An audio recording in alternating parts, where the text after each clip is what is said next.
In a quiet village surrounded by tall grass and red dust, an old widow named Mama Adero lived alone in a small mud hut. Her husband had died many years ago, and she had also lost her children.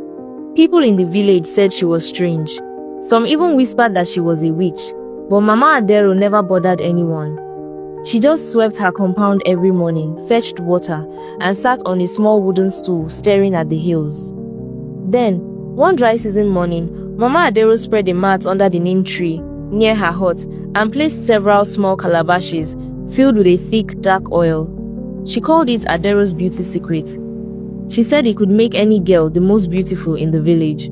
Skin like milk, eyes like shiny river stones, hair soft like cotton. The village girls laughed at her. Some even mocked her as they passed by. What would an old woman know about beauty? They said. Nobody wanted to be the first to try it. But there was one girl, Amaka, who was tired of being called plain. Boys didn't look at her. Even her stepmother said her face was tired. So one evening, when no one was looking, she walked up to Mama Adero's hut with a small bag of groundnuts. "Is it true?" she asked. Mama Adero smiled. She didn't say much, but took Amaka inside and rubbed the oil gently into her skin, from her forehead to her arms, and told her not to use a mirror until tomorrow morning. The next morning, Amaka screamed when she saw herself in the mirror. Her face was glowing, her lips were full, her skin looked like golden honey. The change was real. Everyone saw it. People gasped when she walked to the market. Boys who had never spoken to her tried to carry her basket. Her stepmother nearly fainted. After that, the rush began. One by one, the village girls came to Mama Adero's hut. They brought yams, salt, palm oil, anything they had. Mama Adero never asked for money. Just a little of this, a little of that. And every girl who used the oil woke up more beautiful than the day before. But they never expected what happened next. The villagers never expected water. It was so bad that people ran away when they saw her from afar. And trust me, it did not end there. The young women who had once shone like sunlight now gave off an unbearable stench that smelled like goats, sheep, and cow feces all put together. It was a horrible stench, and it clung to them like smoke. It followed them everywhere. Not even heavy perfumes or countless baths could wash it away. It grew worse with each passing day. The villagers were confused. And the girls? They stayed indoors, ashamed and broken. Boys who once fought to carry their baskets now turned their faces. No one could understand what had happened. Before long, the villagers found out that all the women who had used Mama Adero's beauty secret had this terrible stench following them around. Mama Adero was the prime suspect for this strange stench. She still swept her yard, still fetched her water, still sat quietly under the neem tree minding her business. But the villagers had forgotten about what happened many years ago. She too had sat in shame, not for herself, but for her daughters, Idaya and Nalo. They had returned home broken one night, trembling and bloodied. They had been brutally raped by the chief's two mischievous sons.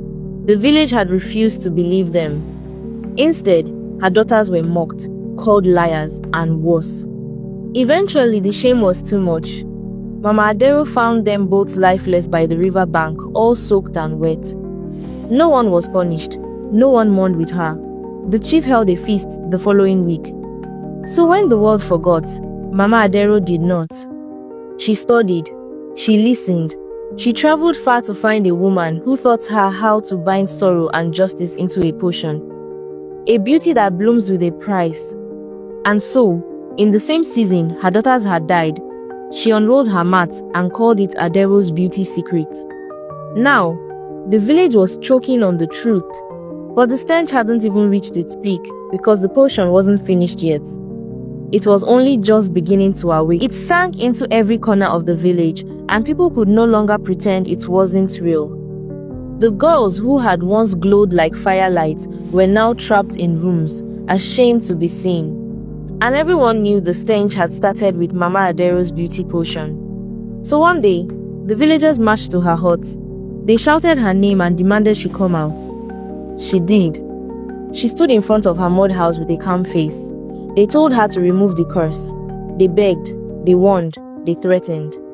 Mama Adero nodded and agreed she had made the beauty potion and she had caused the stench. But she also said it could only be undone if the chief's sons were punished for what they did to her daughters long ago. The villagers refused.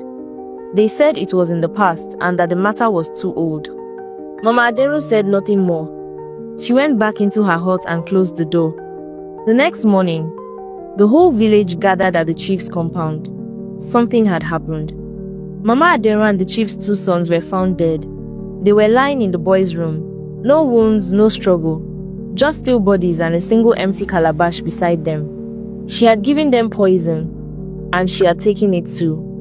Now, there was no one to beg for help. No one to undo what had been done. The village searched far and wide for someone who could cure the girls. They spent all their money. They gave away goats, land, even gold. Finally, a healer from a faraway place brought an antidote. But it did not fix everything.